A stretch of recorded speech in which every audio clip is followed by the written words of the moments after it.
Welcome to the Great Detectives of Old Time Radio, and welcome to November. This is your host, Adam Graham. Reminder to please cast your vote for the show on Podcast Alley every month. You can also become one of our friends over on Facebook, facebook.greatdetectives.net, and send your comments to box13 at greatdetectives.net. A reminder that if you're in the United States, tomorrow is Election Day. And we encourage everybody to do their civic duty and inform themselves of the issues and candidates that are on the ballot, and to cast an informed vote. Well, we start on a bit of a journey here to the Thin Man. This is going to be a bit of a longer segment because we've got a few things we've got to introduce before we get into our great show for today. Well, first is The Thin Man. The Thin Man was a novel written by Dashiell Hammett in 1934. Now, if you say Dashiell Hammett, if people have an association, they're going to think of the Maltese Falcon and Sam Spade. But he also created Nick and Nora Charles, an ex-detective husband who married a rich heiress wife. And their witty comments and charming romance were a big feature of that story, and it came to Hollywood in 1934. And launched a successful 6-movie series, and right after the start of the Charlie Chan movies in 1931, it was one of the first big detective franchises. Well, what does this have to do with the radio? Lux Radio Theater had begun in New York enacting plays on the radio. They did 82 episodes of Lux Radio Theater from New York before they moved to Hollywood. And by the way, all but one of those 82 New York episodes are lost, but a move to Hollywood allowed them to be able to make radio shows out of movies. And we've already heard Screen Guild Theater and Screen Directors Playhouse last week. This was the original. And it was also the longest running radio show of this sort, beginning in 1934 and not going off the air except for summer break until 1955. 927 episodes, some great mysteries among them, and we'll be hearing more of them as we get the opportunity.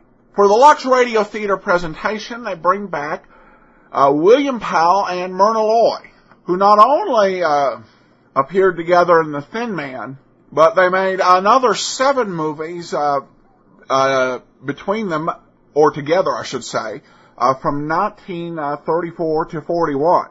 So they appeared in 13 Powell-Loy films, of which The Thin Man was just 6 of them.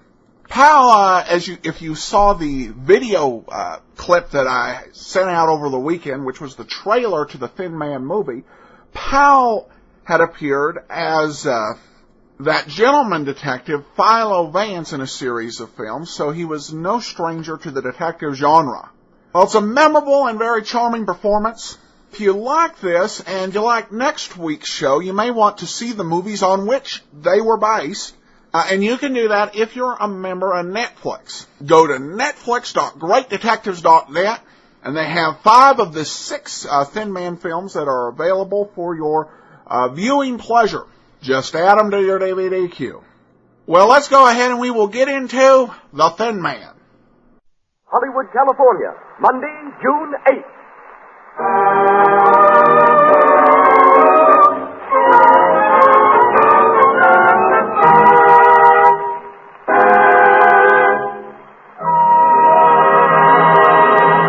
The Lux Radio Theater, presented from its new home on Hollywood Boulevard, Hollywood, California.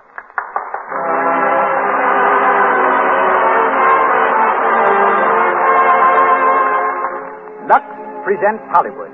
Such great personalities as William Powell, Myrna Loy, W.S. Van Dyke, Theda Bara, James Seymour, Minna Gamble, Porter Hall, and many others will take part in this presentation sent to you by the makers of Lux Toilet Soap, the beauty soap of the stars.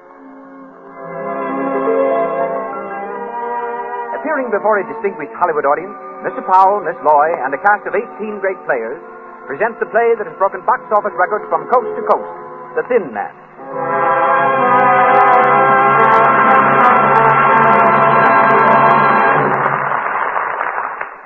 And as producer tonight, we present the director who did The Thin Man on the screen, together with such triumphs as Naughty Marietta, Trader Horn, Rose Marie, I Live My Life, and countless other smash hit pictures. Mr. W.S. Van Dyke. Mr. Van Dyke.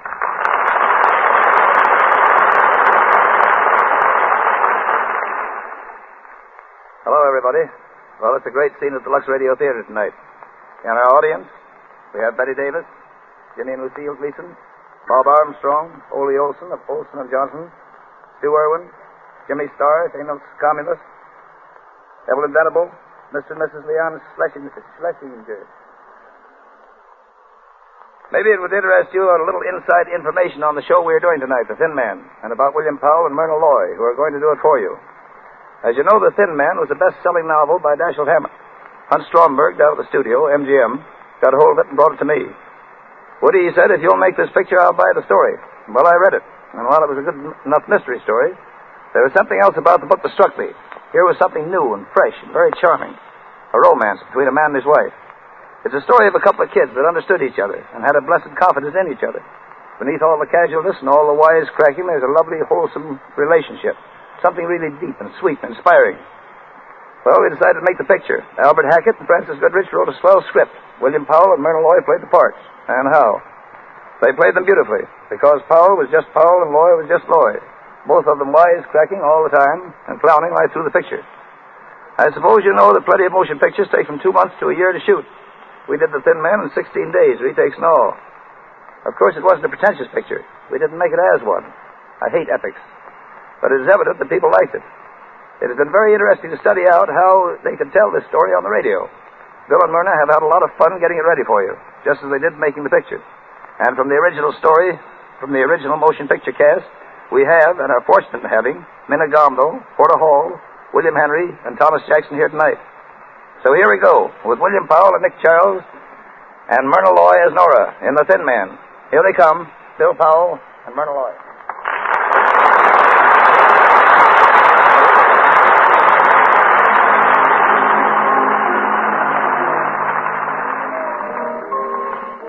We're in a fashionable cafe, Montmartre, New York City.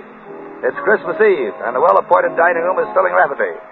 From the bar comes a good-looking young fellow of about 35, tall, casual, and worldly wise. He's Nick Charles, the well-known private detective, played by William Powell. And he's waiting for his charming wife, Nora, played by Myrna Loy. As he takes his place at the table, a young girl on the other side of the room recognizes him and hurries over.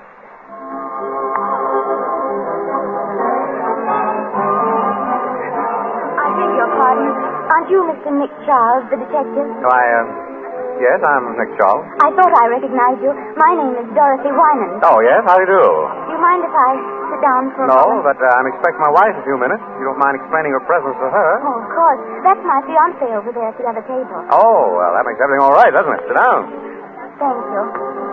Your name is, Dorothy Winans. I'm Clyde Winans' daughter. Clyde Winans, Oh, yes, of course. Your father was having some trouble about one of his inventions a few years ago. I handled the case for him. I know. That's why I want to speak to you now. Oh. Well, I'm not practicing anymore, Miss Winans. You see, I've retired. Please, Mr. Charles, I need you. Oh. What seems to be the trouble? It's Dad.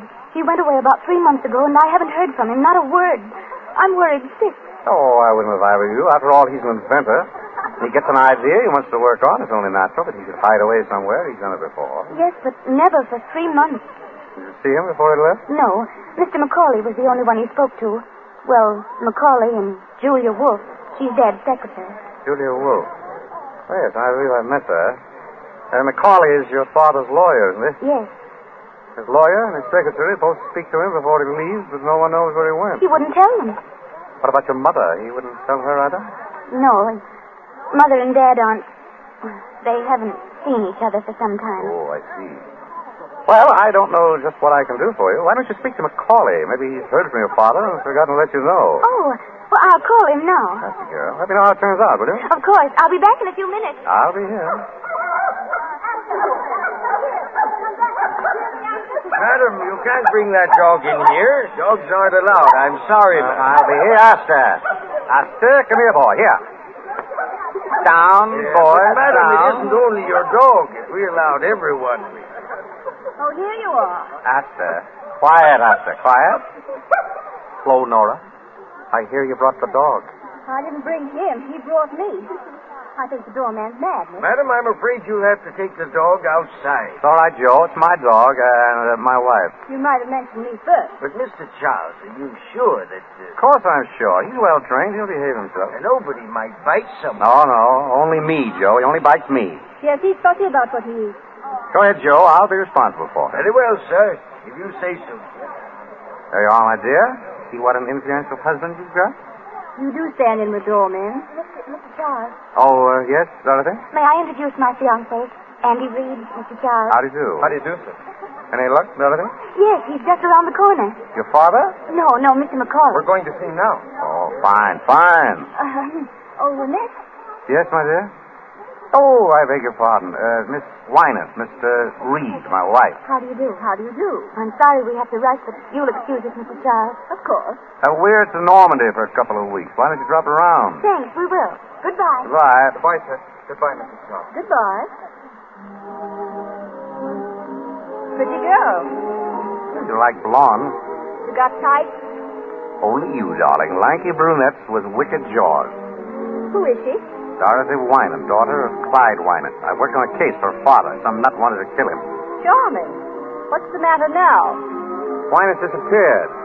Dodge's afraid something happened to him. Has anything happened to him? My darling wife. How do I know? Funny, though. That secretary of his ought to know something. Secretaries usually do. Who is she? Julia Wolf. Smart girl, Julia. I always suspected she had some kind of hold on Wynant. That's why he kept her on. Maybe you ought to give her a ring. What for? Oh, just to say hello. Maybe. Want a nickel? No, I've got one. I'll be right back. Hello? I want Skylar, 40962. No, Skylar. That's right, 40962.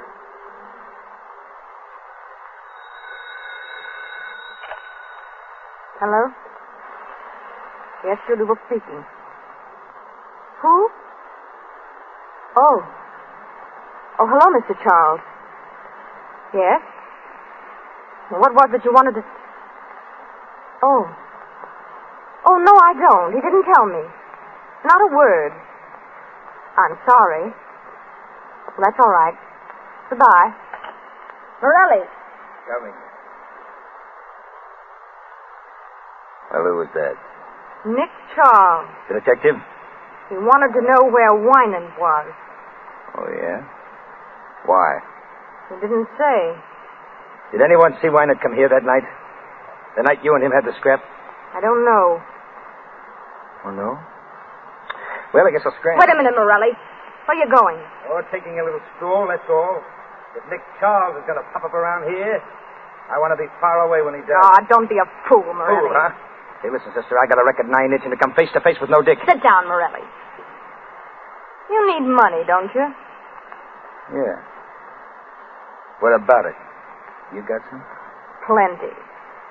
I'm Wynant's secretary. Oh, yeah? What do you mean by that? Wouldn't you like to know?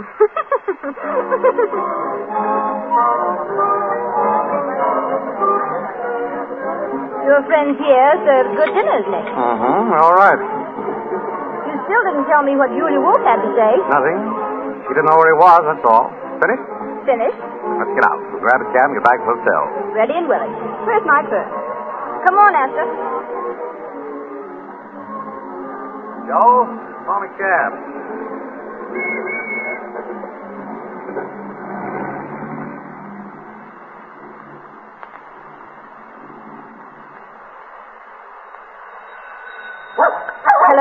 Hello? Esther, be quiet. Stop it. Hello? Yes? Who is it? Oh, he is. I see. Thank you. Oh, Nick. Yeah? It's Mr. McCauley. He's on his way up. Call him. What would he want? Isn't he Wynant's lawyer? Yeah? Maybe he's got some news. Well, he ought... Say, you're worrying an awful lot about this business. Forget it. I'll open it. I beg your pardon. I'm Mrs. Charles. Come in, Mr. McCauley. Hello, Macaulay. Well, hello, Charles. Well, how are you? Fine. Sit down. Thanks. Dorothy told me you were here. I took the liberty of coming to see you. Of course. Charles, what's Mimi up to? Mimi? Oh, Dorothy's mother. Does she have to be up to something? She usually is, trying one way or another to get money out of Wynant. I wanted to find out if you were, sleuthing for her. I haven't been a detective 4 years. Oh, you don't say. Oh, my wife's father died and left her a lumber mill, a narrow gauge railroad, and, a couple of other things. I'm looking after them. I see. What's all the fuss about? Is Wynant in hiding? Well, you know as much about it as I do. I haven't seen him in 3 months. He sends word through Julie Wolfe when he wants money. I give it to her, and she gives it to him. Mine? Hello? Oh, just a moment, please. It's for you, Mr. Macaulay. Your office. Oh, thank you. Hello? What? He is? Well, where is he? Oh, very well. Well, he's back in town.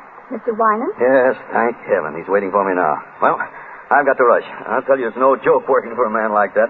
Oh, goodbye, Mr. Charles. Goodbye, Charles. Long? Merry Christmas. Same to you.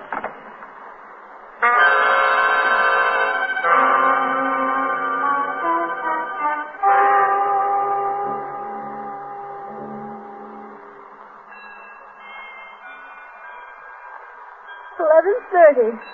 Almost Christmas, darling. If that's a hint, you can drop it. You get your present at breakfast, not a minute before. See? You know, Nick, I've been thinking. It's funny the way Wynant popped up all of a sudden. Yes. Wasn't it? You think there's anything behind it? Why should there be? Well, I don't know. It just strikes me as being funny, that's all. You're nearer than I am, darling. Hello? Speaking. Oh, hello, Dorothy. What? What? When? Oh, I see.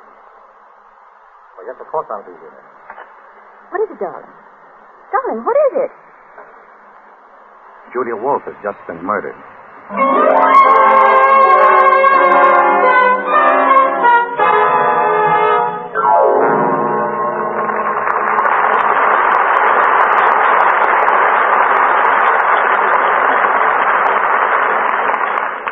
You are listening to William Powell and Myrna Loy in the story of The Thin Man from the stage of the Lux Radio Theater in Hollywood Boulevard. Before we go on with the story of Nick and Nora, we want to take you on a quick tour of Hollywood.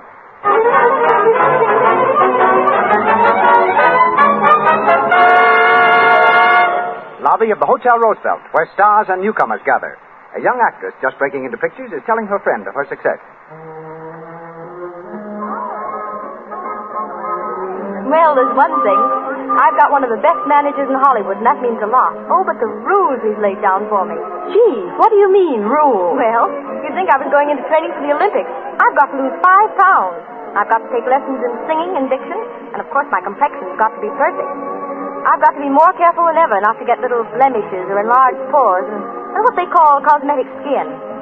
Thank goodness I know enough to use Lux toilet soap regularly, the way everybody around here does. 9 out of 10 beautiful Hollywood screen stars use Lux toilet soap, and have for years. Here's what the famous Claudette Colbert has to say. When I tell people how simple my complexion care is, they always seem surprised. I use cosmetics, of course, but I always use Lux toilet soap to guard against cosmetic skin. It's easy to keep skin lovely, my way. And now on with the show of The Thin Man.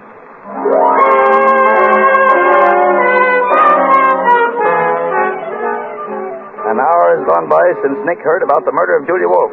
In the living room of their suite at the hotel, Nick and Nora are listening to the radio. A news reporter is broadcasting the latest developments of the case. And here's the latest news of the Julia Wolfe murder. The police have found out that the beautiful blonde secretary was a gangster's girl. They're spreading the dragnet for one Joe Morelli, said to be hiding out somewhere in the city. In Paris today, the Chamber of Deputies... Never mind the Chamber of Deputies. Joe Morelli, that's what I wanted to know about. Well, did you get any more information out of headquarters? As much as they had. Julia Wolfe was shot and killed about 9 or 9:30. Body discovered on the floor of a living room a little after 11. Who discovered it? That'll surprise you. Mimi Wynant. Dorothy's mother? Right. What was she doing there? I don't know. Where's Clyde Wynant? Still missing. Missing? But Macaulay was going to see him. They had an appointment. Well, I spoke to Macaulay. Weiner never showed up. Nobody knows where he is. It's going to be pretty tough on Dorothy, isn't it? Meaning what? Meaning that it looks as if Clyde Weiner skipped one appointment in order to keep another with Julia Wolfe. You think he killed her? Oh, it's just a guess. You're the detective around here, darling.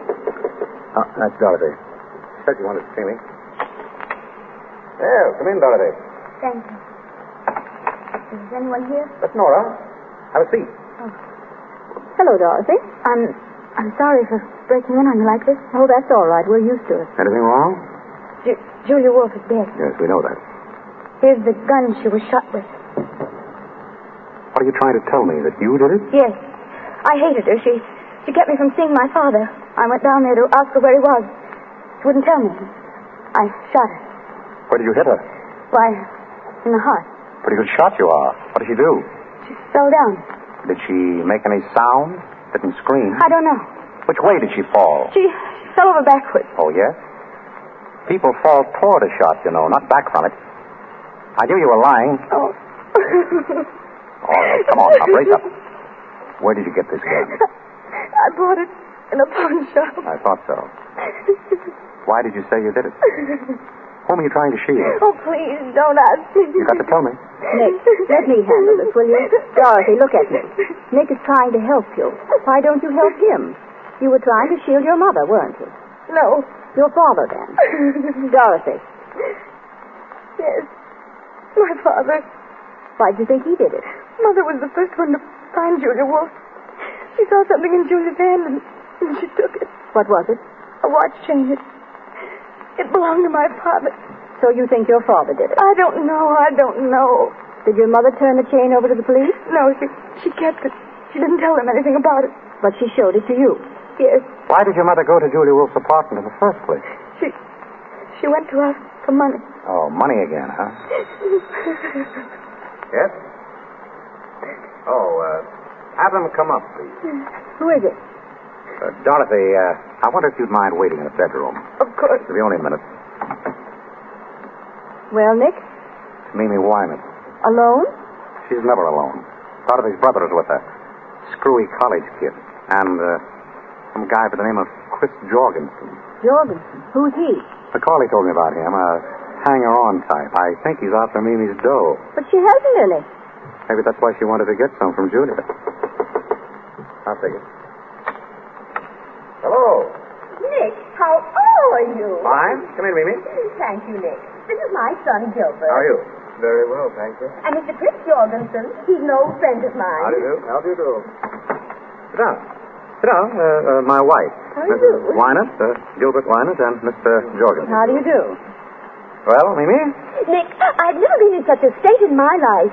You know, of course, that I was the one who found Julia Wolfe. So we've heard. Oh, my dear, it was terrible. I walked in and there she was, lying dead on the floor. I meant to ask you, Mother, was there much blood? Gilbert, don't be so morbid. But I'm interested in murders. You know, Mr. Charles, I formed a theory about this one already. That's so. In my opinion, the man who did it... Gilbert, be quiet. You don't know anything about it. Oh, but I do. Be quiet. You were saying, Mrs. Wyman? About finding Julia Wolfe. I was simply petrified, and such a mystery. Clyde Wyner's crazy, absolutely crazy to stay away at a time like this. No wonder the police think he had something to do with it. What do you think? Oh, I know he didn't, but I wish I could find him. I have something very important to tell him. And Macaulay won't help at all. He thinks I just want money. Well, don't you? Oh, Nick, you're always teasing. Mrs. Wyman, were you alone when you found Julia Wolfe? Why, of course I was. Wasn't Mr. Jorgensen with you? Certainly not. I don't know anything about it. The first word I had that Julia Wolfe was dead was when Mrs. Wyman called me at my club. Oh, she called you? Yes. Why? I beg your pardon. Oh, let's not even talk about it. The thing to do is to find Clyde. And that's what I've come to you for, Nick. You will help me find him, won't you? I'm afraid I can't, Mimi. Oh, Nick, please. Now, Mimi, there are 1,000 detectives in New York. Hire one of them. But Clyde knows you. All you have to do is to get in touch with him and tell him that Mimi says everything is all right, but that I've got to see him. I tell you again, I don't want any part of it. Is that final? Final? Well, if that's the way you feel. You turn up. You just help all you can. Give the police every possible assistance. What do you mean by that? Oh, nothing in particular. Oh. Well, we'll say good night. Good night. I'm sorry I can't help you, Mimi.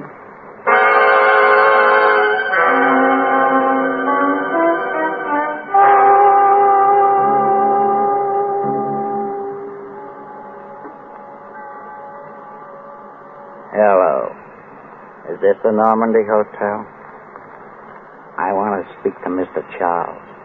Yeah, Nick Charles. Hello, Mr. Charles?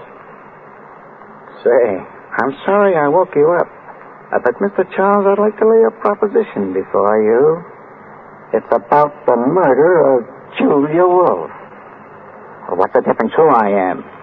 Oh, wait a minute. All right. Wait a minute. Don't hang up. I'll tell you who I am. But you got to keep it under your hat. I'm Al Nunheim. Yeah, Nunheim. Now listen, I know who murdered Julia Wolf, see? Sure I do. And I'll spill it to you for $5,000. I'll tell you how I know. Because I was outside of her apartment when she was shot. And I saw the one who did it. And I'll spill it to you when I get... Hey, wait a minute. Hey, I can't talk now. I'll call you again. Hello? Hello? Hello, are you still there? Hello? What's up? Now what's on? I don't know. Some crank, I guess. He hung up. You better get back to bed and get some sleep.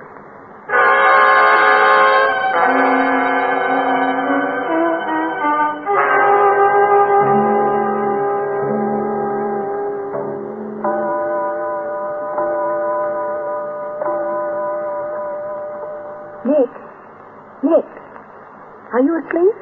Yes. Good. I want to talk to you. That's jolly. Don't you think you'd like to go back to detecting once in a while just for the fun of it? Can't you get to sleep? No. Everybody says you were a grand detective. They were kidding you. I'd like to see you work. Tomorrow I'll buy you a whole lot of detective stories. Oh, that poor girl's in an awful spot. There's nothing I can do to help her. She thinks you can. It wouldn't hurt you to find out if you could, would it? Darling, my guess is that Wynant killed Julia and Dorothy knows it. And the police will catch him without my help. Now, please put out the light. I'm tired. Oh, all right. But I'm mad at you. Mm-hmm. Nick. Did you hear a knock? Mm-hmm. Shut up, Astor. You want to answer it, Nick? Oh, good Lord. All right, stay in bed. I'll do it myself. Well? Mr. Charles here. Yes? I gotta talk to him right away. What about? What's going on? What's going on? There's someone to see you, Nick. That's great. I was afraid I'd have to go to sleep. Come in. Yeah. How about a chair, Mr. Stay where you are, both of you. I got you covered, so don't move. A stick-up. No, it ain't a stick-up. But I gotta talk to you, Mr. Charles. I want you to tell me something, and I want you to give it to me straight. You get me? Do you mind putting that gun down? My wife doesn't care, but I'm a very nervous person. Thank you. All right, shoot. What's on your mind? You don't need to tell me you're tough. I heard about you. I'm Joe Morelli. I've never heard about you. I didn't bump off Julia. All right, you didn't. I haven't seen her in 3 months. We were all washed up. Why tell me? I wouldn't have any reason to hurt her. She was always on the up and up with me.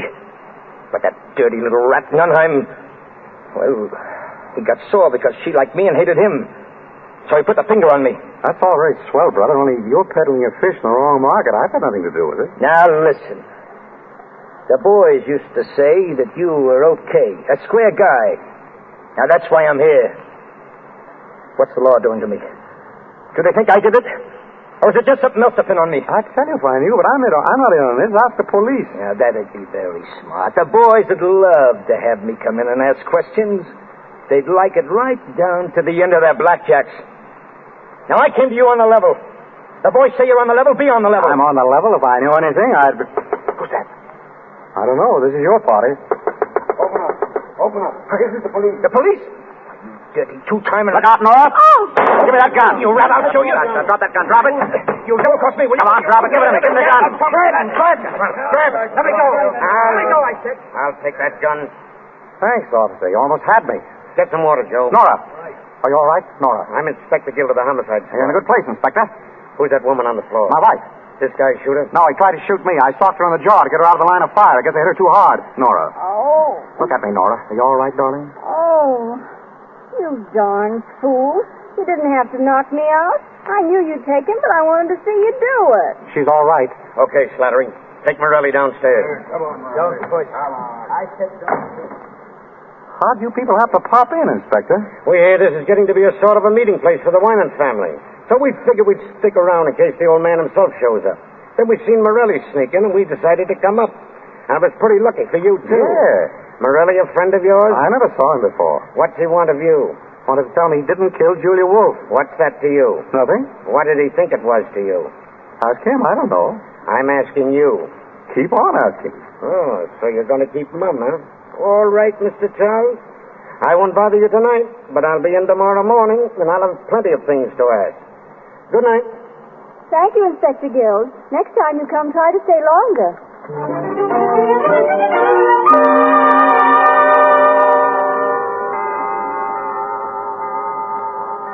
Nick, wake up. It's Christmas. Oh, yeah? Look, here's a telegram for you. It just came. Open it, will you? Probably a touch from somebody. Well? Nick. What is it? It's from Clyde Winans. Listen. Will you take charge of investigation on Julia Wolf murder? Communicate with Herbert McCauley. Clyde Winans. Where's it from? Philadelphia. Then he didn't do it, did he, Nick? I don't know. Communicate with McCauley, huh? All right, we'll ask him up here this morning.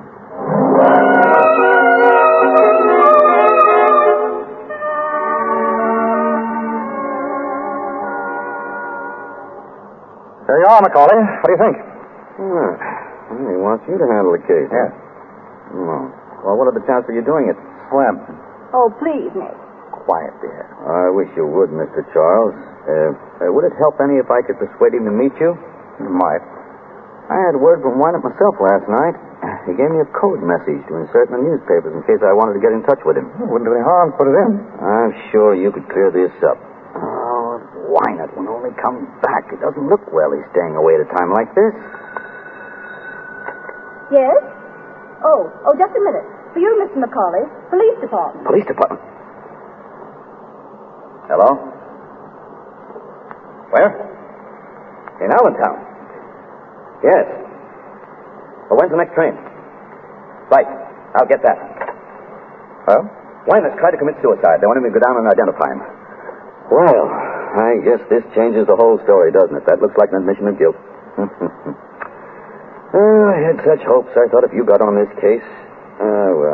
Well, it's no use thinking about it now. Well, I'm sorry to have wasted so much of your time. You'll excuse me, won't you? Of course. Goodbye. Bye. Well, that's that. What's the matter with you?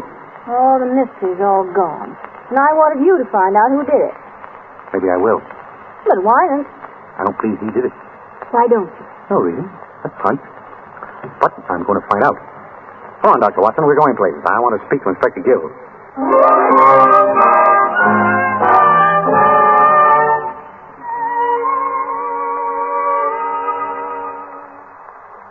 Man to man, Mr. Charles. Are you working on this case? Man to man, Inspector Gill, I'm not. But he's interested. I don't mind telling you I'd rather have you in on the right side. You mean not on Winans' side? I'd rather have you working with us than against us. So would I. It's a bargain, then. Do you know about the case? I read the papers. And what about the suicide? Oh, that's a phony. The men didn't even have to go down. Yeah, I thought it might be. From now on, they're going to think that every thin man over 6 feet with white hair is Winans. Do you think that Winans did it? It looks like he planned something. He shut up his apartment and his shop. But there's nothing yet to clinch it. 50 will get you 100 that Winans didn't do it. Who's your candidate? I haven't got that far yet. I don't think that everything points to Winans. What about the alibis? They're all okay. Mrs. Winans, the boy, Dorothy, McCauley, even Morelli. What about Jorgens? Huh? Oh, I'll check on that. Well, I'm afraid this is kind of dull for you, Mrs. Charles. Dull? I'm sitting on the edge of my chair. Frankly, I'm stunned. I don't know what to do next. What about you, Charles? Me? No, but I've got a hunch. What is it? I got a call last night. I thought it was from a crank. but I've changed my mind. Whoever it was knew something. And I've got a feeling I'll hear from him again.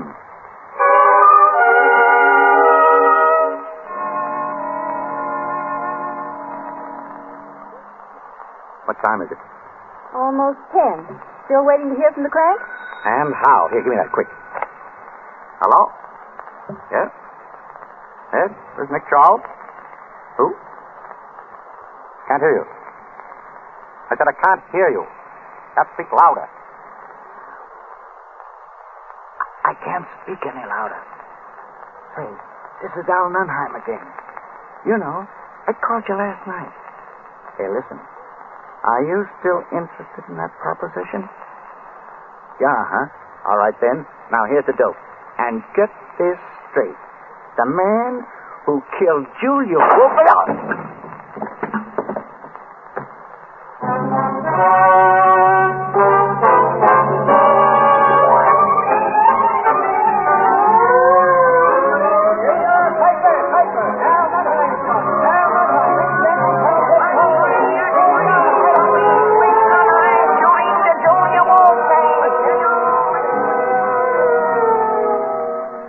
What's this, Gil? You think Wynant killed Julia Wolf and Nunheim? Right. Why? 2 reasons. First off, Mimi Wynant came across with a watch chain. She plucked off Julia's body. Oh, she did, huh? It belonged to Clyde Wynant. Yeah. What's the second reason? A pip. The bullet that killed Nunheim came from the same gun. That's all right, Inspector. All right, it's perfect. Clyde Wynant is guilty of both those murders. Maybe. What? 50 will still get you 100. I say Wynant's innocent. You can say what you want, but I'm spreading a dragnet for that guy over every town in these United States. And I'll get him, too.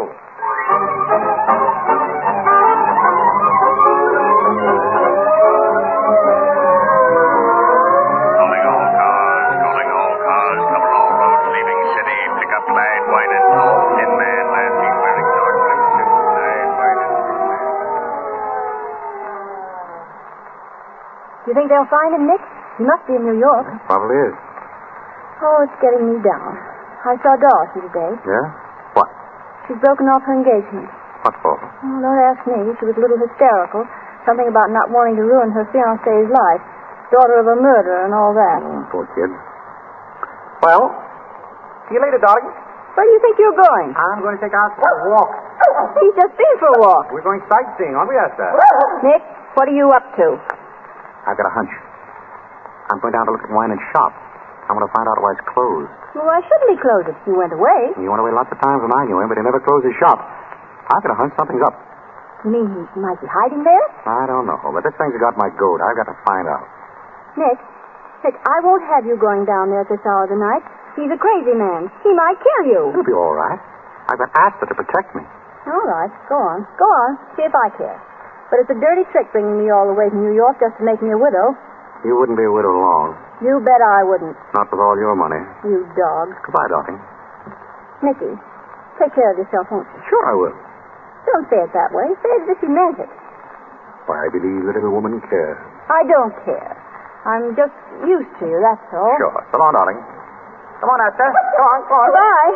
Call me, darling, please. I'll be waiting to hear from you. Asta, if you let anything happen to him, you'll never wag that tail again.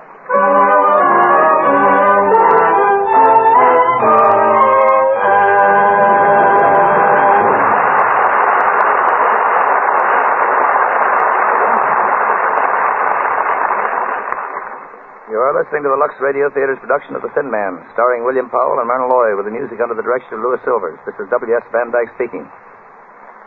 We have here tonight the man who wrote the great picture, Lawyer Man, for Bill Powell here. He's a producer, too, but just on the writing end. He's done many great pictures, 42nd Street, The Gold Diggers, King of Burlesque, and lots of others, including an original musical, Ladies in London, which you'll be seeing soon. And here he is, the man whose name you'll see on the screen before the picture starts. One of Hollywood's greatest picture writers, James Seymour. Come here, Jim.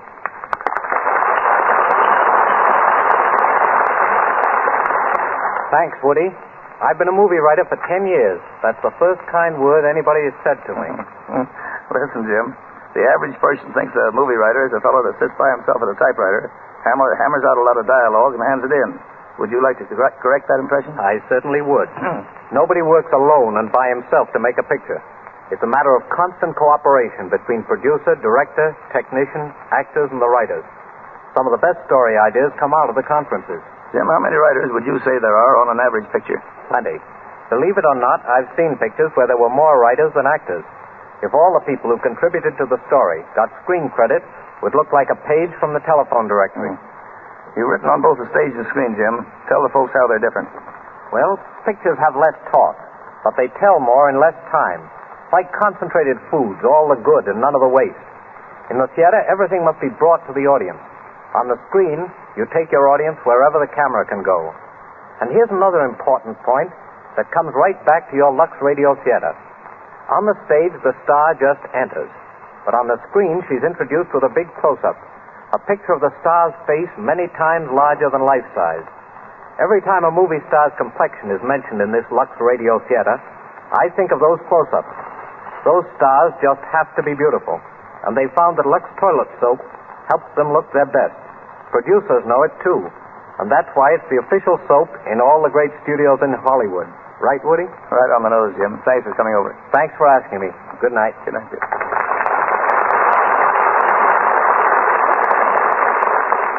We pause for station identification. This is the Columbia Broadcasting System.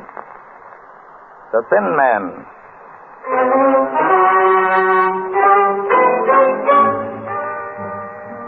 Nick is on his way to Clyde Winans' deserted laboratory in a dark and desolate section of the city. His cab veers sharply around the corner and pulls up in front of a gloomy, old, rickety building. Hey, mister, are you sure this is the place you wanted? Looks like it. Come on, Asta, jump. How much owe you? $1.20. Or do you want me to wait? No, never mind. Oh, that's good. You know, this ain't no neighborhood to be in at 2 o'clock in the morning. I want to get out of here. There you are. Thanks. So long. Come on, Asta. Come on, what's up with you?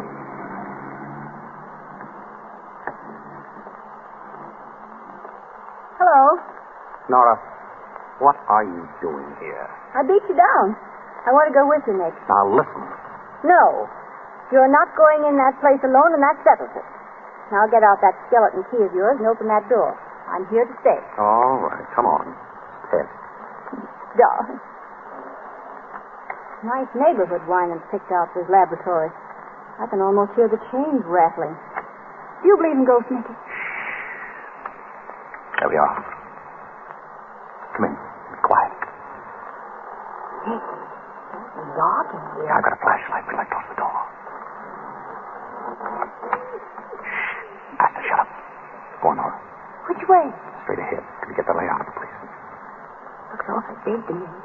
You can't even see into the corners. And don't let the shadows frighten you. Who's frightened? Hold it. What's the matter? This looks like Winans' work table.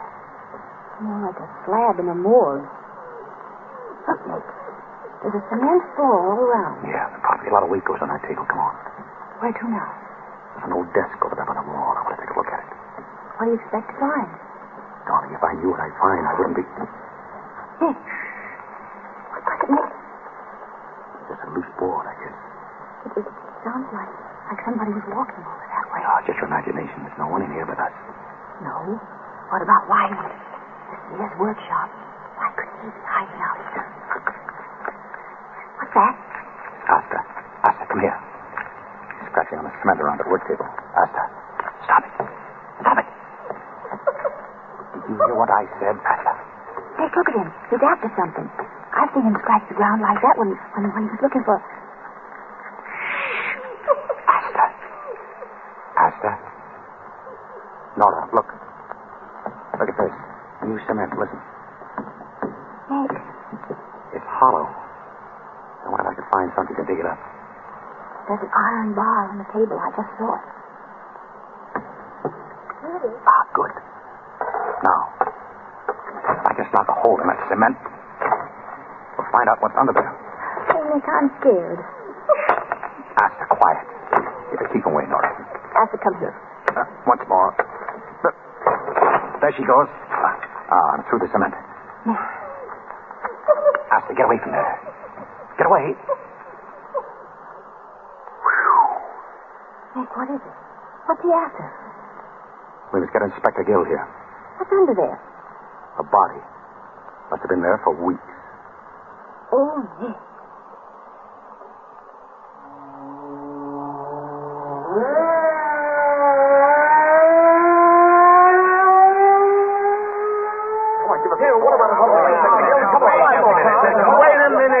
Wait now, you reporters. You'll get the story as soon as I can give it to you. Until then, you gotta leave this alone. Come on now, get out. Those reporters were enough to drive a guy nuts. Well, you were right, Nick. It was a body. A skeleton, rather, buried in lime. I wonder what Wynant had against this one. Did you find any clothes? Yeah, but no identification on them. Just a silver belt buckle with the initials DWR. DWR. Who is that? I got a good idea. That case you worked on, the guy who threatened to kill Wynant. What was his name? Oh, Rosewater. Yeah, Rosewater. He said Wynant tried to steal an invention, didn't he? Yes, but we figured it was just blackmail. Just the same, Wynant wouldn't mind having him out of the way, would he? And according to the doc, the body's been there at least a couple of months. That's just about the time Wynant closed the shop. Right.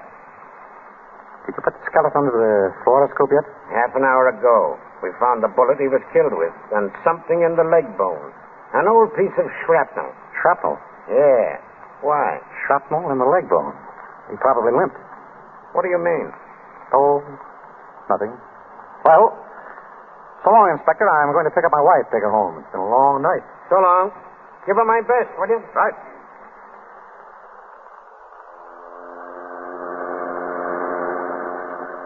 Where are we going, Nick?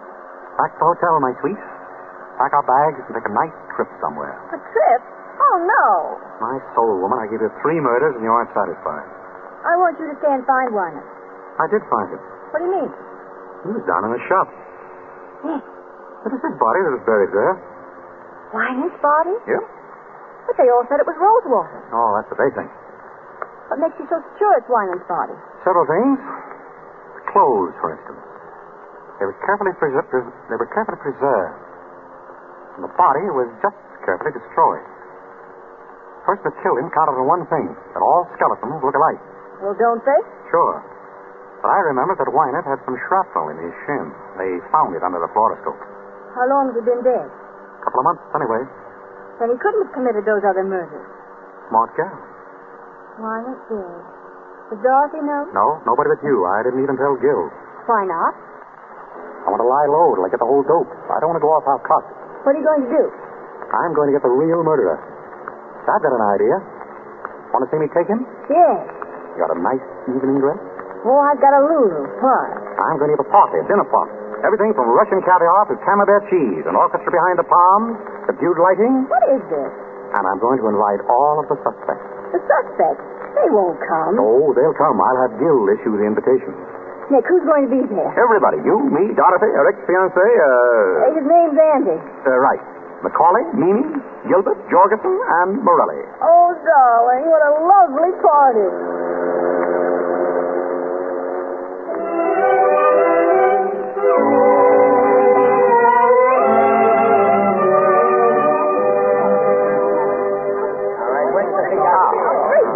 Good evening, everybody.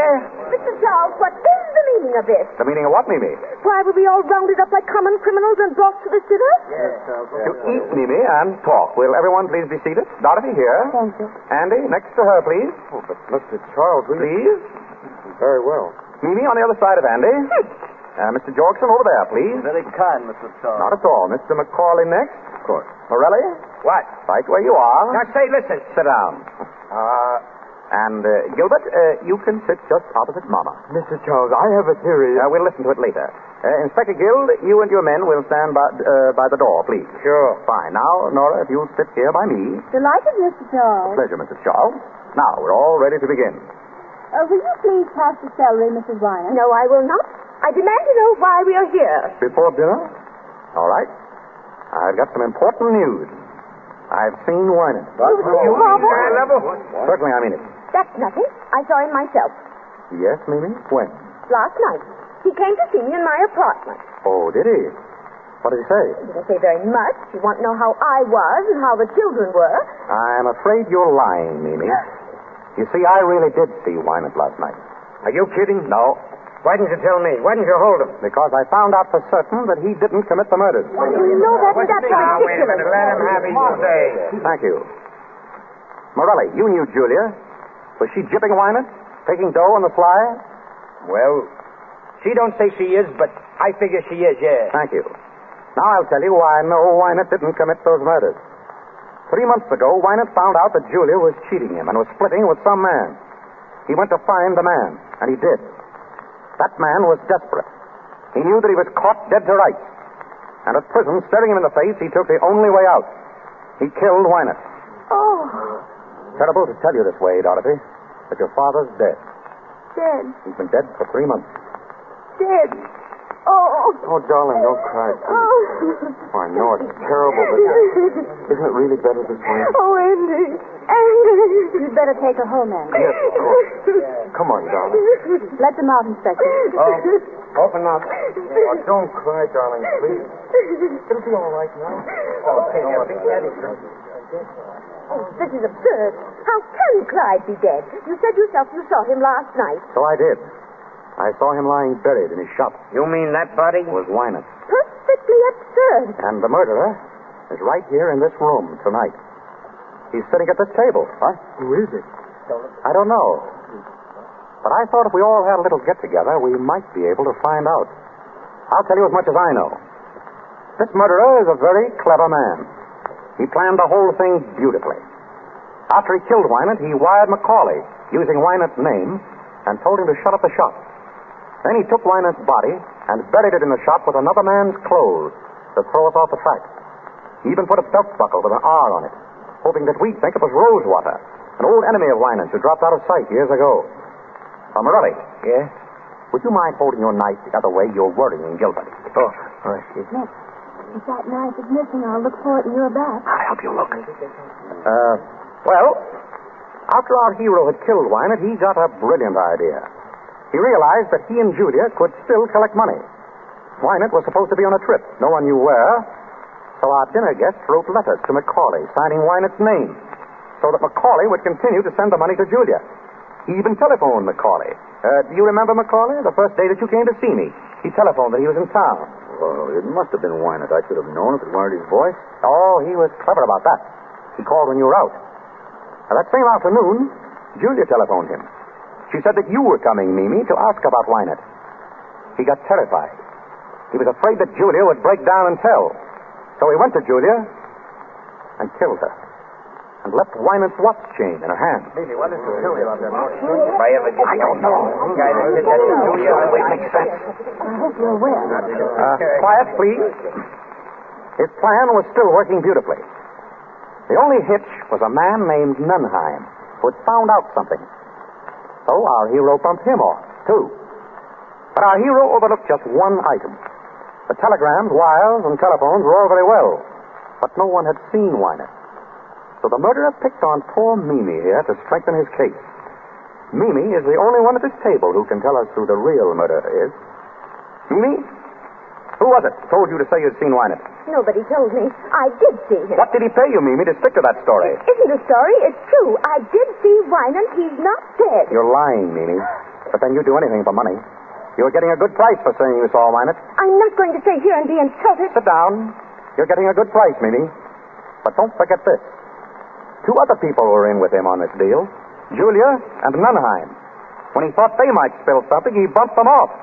You ought to know darn well that he's not going to take any chances on you. What do you want to do, be next on his list? No, no.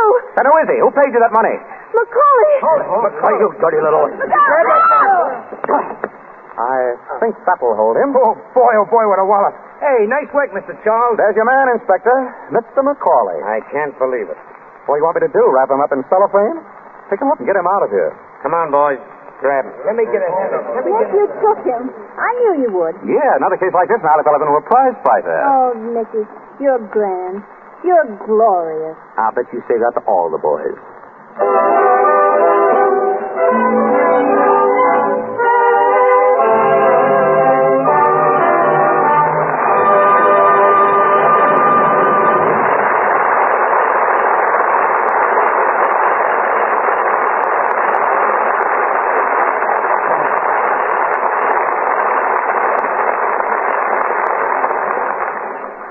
Well, that's that. The story of the Thin Man with William Powell and Myrna Loy. I'm going to get them back out here in a minute to talk to you. As you know, these broadcasts from the Lux Radio Theater are quite an event in Hollywood. And among our many friends here tonight is one of the greatest stars of the silent pictures. I admired her from afar when she was doing such magnificent spectacles as Cleopatra, and I was just an extra. Today, she is the wife of one of our leading film directors. I've known her for many years as a most charming and gracious lady. And I want you to meet her now, Miss Theda Barra.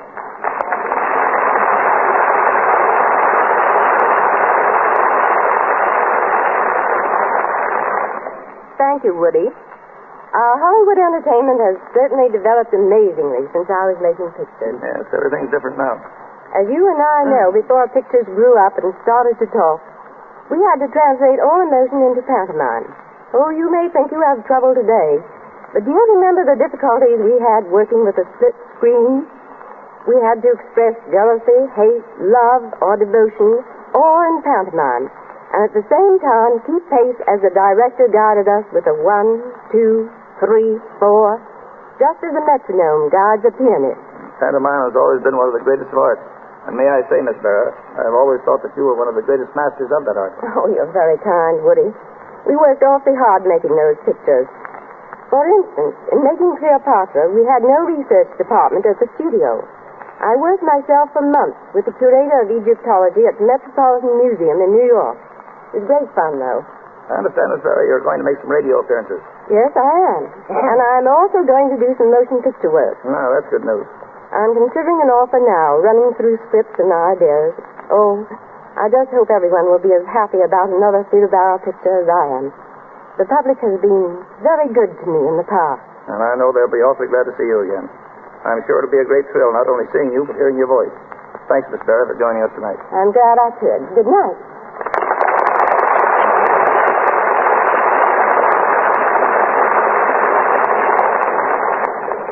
Hearing Theda Barra talk of her plans brings to my mind some other plans I've heard discussed in Hollywood this week. Picture people are talking about Charlie Chaplin's recent statement that he will start work on a new picture very shortly. Miss Paulette Goddard will be starred. Chaplin will write and direct, but will not act in it. A disappointment to many of us. Barbara Stanwyck and Robert Taylor are starting a new picture today, and I'm tickled to death that I got the job directing. It's called His Brother's Wife. Speaking of Bob Taylor, there's a lad who is going places. He's got a great future. And sometime in that future, he's going to do Armand to Greta Garbo's Camille. Bill Powell and Myrna Loy here are interested in the making of MGM's picture The Good Earth. Louise Rayner, who is with them in The Great Ziegfeld, and Paul Muni are the stars. And now Bill Powell and Myrna Loy are coming out on the stage. Arise, Bill, Myrna.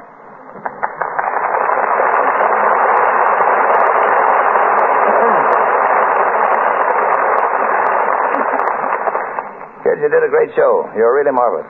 What, no retakes? No property man. Yeah, Bill. I'll bet you're glad my property man isn't here. Remember how he used to swat you with a broomstick when you weren't hurrying on the set fast enough? Yes, that Harry Alvarez is a great fellow. He's the most independent cuss in the whole picture business. Listen, Bill, that fellow was with me in the Arctic when we made Eskimo. He was with me in African jungle when we made Trader Horn. And after a man has handled crocodiles, sharks, pythons, and polar bears, you can't expect him to be afraid of a mere actor. Yeah, there's only one thing I can never understand about that picture, Eskimo, Woody. How did they tell you from the polar bears? He wore rubbers. I wore a hat. It must be pretty tough, Woody, when you have to prowl through swamps, jungles, tropics, and the Arctic. I suppose when you call up and say you're going on location, your wife says, oh, yes, location. Do you want the snowshoes or the snakebite medicine? Unfortunately, she doesn't say that. When I say I'm going on location, she just says, you are not. Incidentally, I thought all about that traveling, I thought all about it when the Lux soap people asked me to do this broadcast. Isn't it funny? In the Arctic, soap is something they like to eat. In the tropics, they use soap for money. And here in Hollywood, soap is something that keeps the stars beautiful. Now, I can see that it keeps Myrna beautiful, Woody, but when are you going to start using that? Nice talk. What I do use is that. And that's no kidding. Anyway, thanks for coming up, kid. Goodbye, Woody. Goodbye. Bye-bye.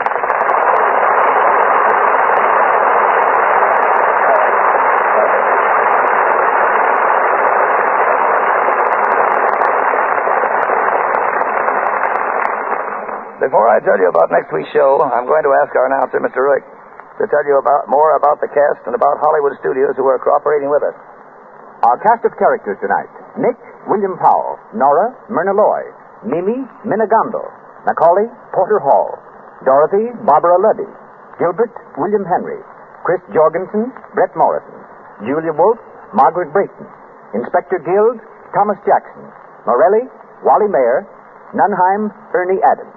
Our director, W.S. Van Dyke, and our stars, William Powell and Myrna Loy, appeared through courtesy of Metro-Goldwyn-Mayer, as did Mr. William Henry, and Porter Hall through the courtesy of Paramount. The musical director of this program, Mr. Louis Silvers, appears through the kindness of 20th Century Fox. And now, here is your producer, Mr. W.S. Van Dyke. Thanks to all of you in the cast. You did a swell job. Next week, ladies and gentlemen, the Lux Radio Theater is going to have a great show for you, and believe me, Al Jolson and Ruby Keeler are going to be here to appear in Burlesque. It was a smash hit on Broadway and then a great moving picture, and now it's going to make a marvelous radio vehicle for Al Jolson and Ruby Keeler. I think you'll like it.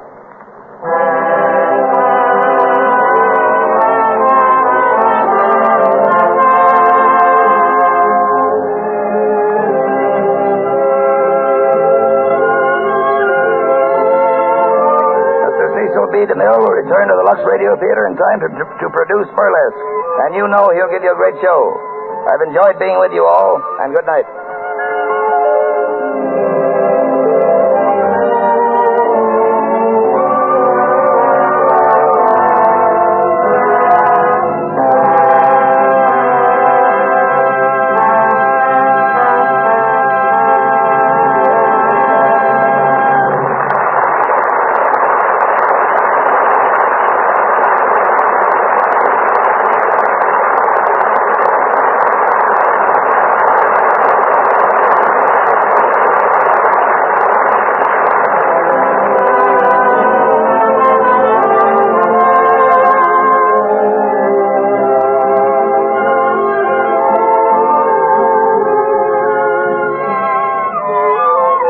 This is the Columbia Broadcasting System.